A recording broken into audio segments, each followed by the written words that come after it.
आप लोगों को पता है दुनिया में सबसे ज़्यादा पाए जाने वाला कौन सा एंजाइम है या कौन सा प्रोटीन है।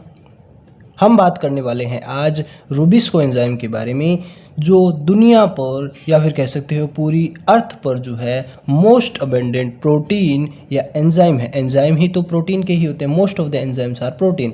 मोस्ट अबेंडेंट एंजाइम्स या प्रोटीन है पूरे बायोस्फीयर पर या पूरे वर्ल्ड पर या पूरे अर्थ पर हम कह सकते हैं। रूबिस्को की फुल फॉर्म क्या है? रूबिस्को की फुल फॉर्म है रूबिलोज बिसफॉस्फेट कार्बोक्सिलेज ऑक्सीजनेज। रिबुलोज का मतलब ये 5 कार्बन की क्या है, राइबोस शुगर है। बिसफॉस्फेट का मतलब यहाँ पर 2 फॉस्फेट ग्रुप पाए जाते हैं। कार्बोक्सिलेज ऑक्सीजनेज का मतलब इसकी जो एफिनिटी है दोनों के साथ है, CO2 को भी बाइंड कर सकता है और ऑक्सीजन को भी बाइंड कर सकता है। तो कार्बोक्सिलेज की तरह एक्ट करेगा अगर CO2 को बाइंड कर रहा है, और जो है अगर ऑक्सीजन को बाइंड कर रहा है तो ऑक्सीजनेज की तरह एक्ट करेगा। यहाँ पर इसकी स्ट्रक्चर दे सकते हो, ये सबस्ट्रेट होता है रूबिस्को। ये है, यहाँ पर एक तरफ तो बाइंड करता है 1,5 RUBP और एक तरफ बाइंड करता है या तो CO2 या फिर ऑक्सीजन। ये एक सबस्ट्रेट होता है रूबिस्को। इसका डुअल नेचर होता है। डुअल नेचर का मतलब एफिनिटी दिखाता है, ये बोथ O2 और CO2 दोनों के साथ एफिनिटी दिखाता है। कॉम्पिटिटिव बाइंडिंग होता है, इन दोनों में कंपटीशन होता है कि यहाँ पर कौन सा बाइंड करेगा, ऑक्सीजन बाइंड करेगा या फिर CO2 बाइंड करेगा। अगर हम बात करें कि ये किसकी तरह एक्ट करेगा, कार्बोक्सिलेज की तरह एक्ट करेगा या फिर ऑक्सीजनेज की एक्ट करेगा। कार्बोक्सिलेज की तरह कब एक्ट करेगा, जब CO2 इसके साथ बाइंड करेगा। CO2 कब बाइंड करेगा, जब ये ऑक्सीजन के कंपैरिजन में हाई क्वांटिटी में इसकी कॉन्सेंट्रेशन ज़्यादा हो या फिर इक्वल हो, तब भी जो है बाइंड कर लेता है।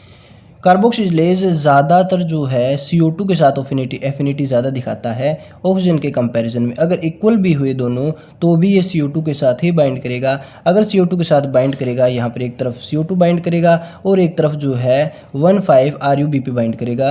तो मैंने कहा RUBP जब CO2 के साथ बाइंड करता है तो कैल्विन साइकिल होगी, फूड का सिंथेसिस हो जाएगा, जो हमने कैल्विन साइकिल के अंदर पढ़ा है पिछली वीडियो के अंदर ही। अगर हम बात करें ये ऑक्सीजनेज की तरह एक्ट करे, ऑक्सीजनेज की तरह कब एक्ट करेगा, जब यहाँ पर O2 का कॉन्सेंट्रेशन ज़्यादा होगा CO2 के लेवल पर, CO2 के लेवल से। अब क्या होगा, यहाँ पर RUBP के साथ ऑक्सीजन जब बाइंड करता है तब यहाँ पर होता है फोटो रेस्पिरेशन। यहाँ पर कोई कैल्विन साइकिल नहीं होगी, कोई फूड का सिंथेसिस नहीं होगा, उल्टा फोटो रेस्पिरेशन होगा। ATP का यूज़ यहाँ पर होता है और ये जो है डबल वेस्टफुल प्रोसेस हो जाती है। यहाँ पर भी ATP का यूज़ कर रहे हो और उल्टा जो है फूड का सिंथेसिस भी नहीं कर रहे हो, तो डबल वेस्टफुल प्रोसेस ये होती है। अब मैं बात करता हूँ व्हेन जो है O2 लेवल हाई हो, क्या हो, CO2 से। ये कब कब होता है, जब हाई लाइट इंटेंसिटी हो, लाइट की इंटेंसिटी जब बहुत ज़्यादा हो, हाई टेम्परेचर जब बहुत ज़्यादा हाई टेम्परेचर हो, या ड्राई ट्रॉपिकल रीजन जैसे हम बात करते हैं फॉरेस्ट जो होते हैं डेजर्ट के अंदर, जहाँ पर हाई टेम्परेचर होता है, हाई लाइट इंटेंसिटी होती है, तो ड्राई ट्रॉपिकल रीजन्स के अंदर होता है। तो याद रखिए O2 का लेवल कब कब हाई होता है, तो high light intensity, high temperature और ड्राई ट्रॉपिकल रीजन्स के अंदर। फिर से मैं समराइज़ कर देता हूँ, रूबिस्को जो है एक डुअल नेचर दिखाता है, दोनों के साथ एफिनिटी दिखाता है, ऑक्सीजन के साथ और CO2 के साथ, परंतु CO2 के साथ थोड़ी सी ज़्यादा एफिनिटी दिखाता है। अगर इक्वल लेवल भी हुआ तो भी CO2 के साथ ही बाइंड करेगा, और CO2 के साथ बाइंड किया तो कैल्विन साइकिल होगी। अगर ऑक्सीजन के साथ बाइंड किया तो फोटो रेस्पिरेशन होगा, डबल वेस्टफुल प्रोसेस होगा। यहाँ पर रूबिस्को एक सबस्ट्रेट की तरह है, जहाँ पर एक तरफ बाइंड करता है 1,5 RUBP और एक तरफ बाइंड करता है ऑक्सीजन या फिर CO2। Okay, thank you friends.